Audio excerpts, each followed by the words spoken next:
ako ng aming hapunan ulam. Yan, hipon. Sinabawang hipon. Tsaka haluan ko ng dahon ng sili. Para yummy, yummy.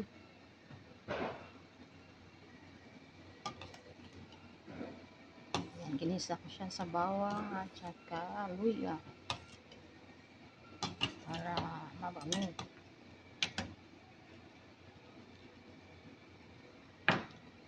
Lagyan na natin yung dahon ng sili.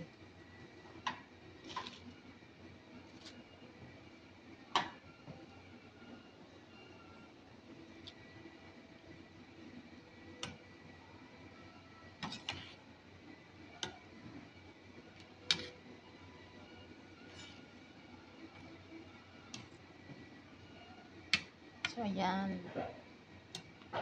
Pwede na iulam ang aking nilutong hipon na masabaw. Kasi gutom na gutom ang lola, guys. Gustong humigop ng mainit na sabaw.